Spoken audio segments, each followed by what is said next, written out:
Hello friends, स्वागत है आप सभी का मेरी इस पाठशाला में। आई होप कि आप सभी बहुत अच्छे होंगे। आज हम डिस्कस करेंगे भारत की प्रमुख कृषि क्रांतियाँ और उससे संबंधित उत्पादन। बात करें परंपरागत खेती की, तो अगर इसमें सुधार की बात की जाए तो भारत में जितने भी एक्ट आए हैं उन्होंने भारत जो परंपरागत खेती है उनके सुधार में बहुत महत्वपूर्ण भूमिका निभाई है। और ये भी बता दें कि भारत की कुल क्षेत्रफल, अगर भारत के कुल क्षेत्रफल की बात करें तो इसमें 51% भाग पर खेती, 4% भाग पर चारागाह, 21% भाग पर वन और 24% बंजर तथा बिना उपयोग की भूमि है। इसीलिए कृषि भारतीय अर्थव्यवस्था की रीढ़ कही जाती है। वर्ष 1968 1958 में जब भारत में पहली बार 120 लाख टन गेहूं में 50 लाख टन की बढ़त से कुल 170 लाख टन गेहूं पैदा हुआ, तो अमेरिकी वैज्ञानिक डॉक्टर विलियम गार्ड ने इसे हरित क्रांति की शुरुआत कहा। कृषि सामान्य ज्ञान के अंतर्गत भारत की कृषि क्रांति पर कई प्रश्न अगर हम देखें तो पूछे जाते हैं, जैसे कि कौन सी क्रांति किस फसल से संबंधित है। तो चलिए जानते हैं कि भारत की प्रमुख क्रांतियों के जनक और उनके उत्पादन। अगर हम बात करें हरित क्रांति, तो इसका जो इसमें उत्पादन हुआ था खाद्यान्न का उत्पादन, जो हमारे जो अन्न होते हैं उसका, जैसे गेहूँ, चावल, जितने भी हमारे अन्न होते हैं वो। दूसरी थी हमारी गोल क्रांति, जिसमें आलू उत्पादन हुआ था। स्वर्ण रेशा क्रांति में जूट कपास का उत्पादन हुआ था। ग्रीन गोल्ड क्रांति में चाय का उत्पादन हुआ था।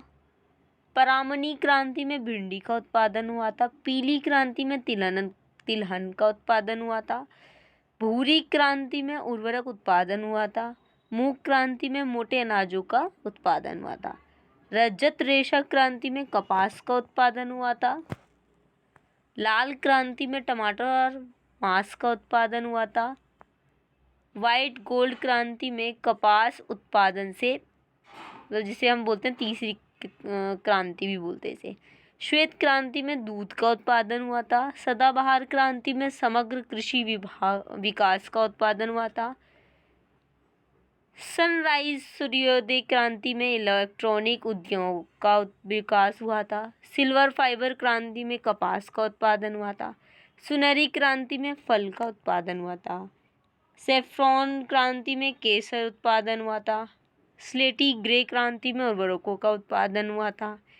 स्वर्ण क्रांति में फल और शहद का उत्पादन हुआ था।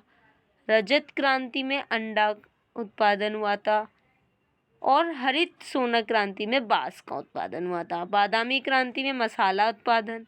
गुलाबी क्रांति में झींगा मछली उत्पादन। नीली क्रांति में मत्स्य उत्पादन हुआ था। खाद्य श्रृंखला क्रांति में हम बात करें तो 2020 तक भारतीय कृषकों को आमदनी का दुगना करना किया गया था। एनएच क्रांति में स्वर्णिम चतुर्भुज योजना हुई थी। अमृत क्रांति में नदी जोड़ो परियोजनाएं चलाई गई थी। इंद्रधनुष क्रांति में सभी क्रांतियों पर निगरानी रखी गई थी। कृष्ण क्रांति में पेट्रोलियम उत्पादन हुआ था। खाकी क्रांति में चमड़ा उत्पादन हुआ था। धूसर और स्लेटी क्रांति में सीमेंट उत्पादन हुआ था। गंगा क्रांति में भ्रष्टाचार के खिलाफ सदाचार पैदा करने हेतु बात की गई थी। तो ये सभी जितने भी थे ये महत्वपूर्ण हमारी सारी क्रांतियां हैं और उन क्रांति में क्या क्या उत्पादन हुआ है। आई होप आप सभी के लिए ये वीडियो यूज़फुल रहा होगा। मिलते हैं अपनी ऐसी ही वीडियो के साथ नेक्स्ट वीडियो में, तब तक के लिए थैंक यू।